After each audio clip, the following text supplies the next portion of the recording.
দেখো, একটা জিনিস খেয়াল করে দেখবে, আমাদের জীবনে যা কিছু প্রবলেম আসে সব কিন্তু আমরা নিজেরাই ক্রিয়েট করি, নিজেরাই সৃষ্টি করি। আমাদের জন্যই প্রবলেমগুলো কিন্তু আসে।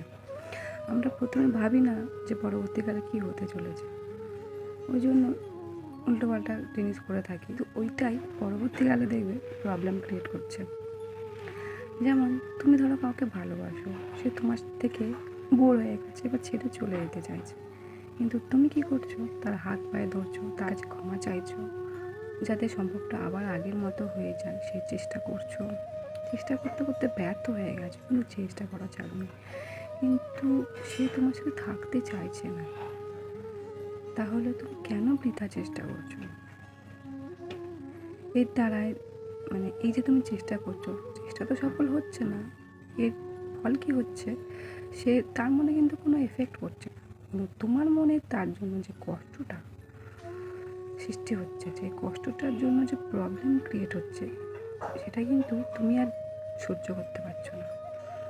তাহলে আলটিমেটলি কি হলো? তোমার জীবনে কিন্তু তুমি প্রবলেমটা আনলে।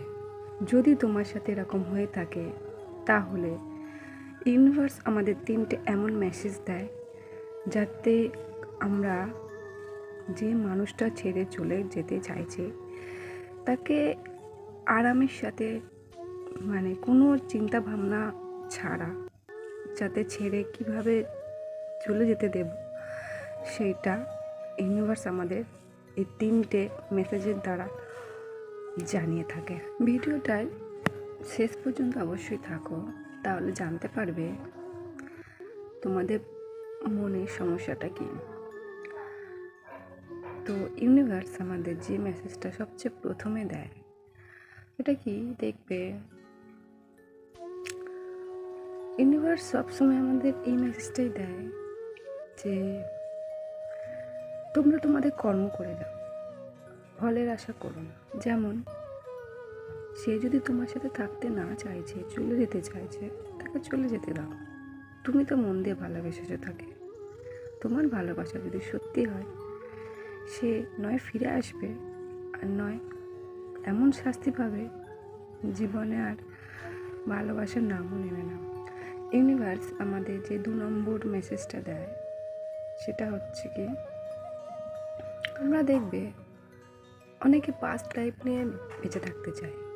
যতদিন তোমরা পাস্ট লাইফ নিয়ে বেঁচে থাকতে চাইবে, ততদিন জীবনে আর এগোতে পারবে না, কারণ পাস্ট লাইফ তোমাদের এগোতে দেবে না।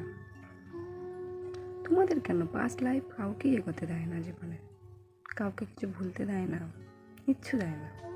ওই জন্য পাস্ট লাইফকে যত তাড়াতাড়ি সম্ভব ছেড়ে দাও, ভুলে যাও। যে 3 নম্বর মেসেজটা ইউনিভার্স আমাদের দেয়, সেটা হচ্ছে কোনো মানুষ দীর্ঘদিন ধরে তোমার সাথে থেকে তুমি যে তার সে যে তোমার অভ্যাস হয়ে গেছে, তোমাকে তুমি যেখানে যাবে সেখানে যাবে, তুমি কিছু কিনতে গেলে সেও সেখানে যাবে, টোটালি সকাল থেকে রাত পর্যন্ত সে তোমার অভ্যাস হয়ে গেছে, তাকে তুমি ছাড়তেই পারছো না, সে তোমার কমফর্ট জোনের মধ্যে চলে এসেছে। ওই জন্য রিলেশনশিপে থাকা সত্ত্বেও আমাদের কি করা উচিত, সব জিনিসটা পার্টনারের কথা অনুযায়ী করা উচিত নয়, কিছু কিছু জিনিস নিজের মতো করা উচিত। তাহলে দেখবে রিলেশনশিপ শুরু হওয়ার প্রথম থেকেই যে তোমাদের কমফর্ট জোনটার মধ্যে ক্রিয়েট হওয়ার কথা ছিল, সেটা আর হবে না, ওটা প্রথম থেকেই ঠিকঠাকই থাকবে। এই জন্য কমফর্ট জোন থেকে বেরিয়ে আসো, তাহলে দেখবে আজ যে কষ্টটা হচ্ছে ওকে ছাড়ার পর, সেটা কিন্তু আর পরে হবে না। তো এই ছিল ইউনিভার্সের 3টে মেসেজ। তোমাদের কেমন লাগলো ভিডিওটা অবশ্যই জানিও, আর চ্যানেলটাকে অবশ্যই সাবস্ক্রাইব করো এইরকম মোটিভেশনাল ভিডিও পাওয়ার জন্য।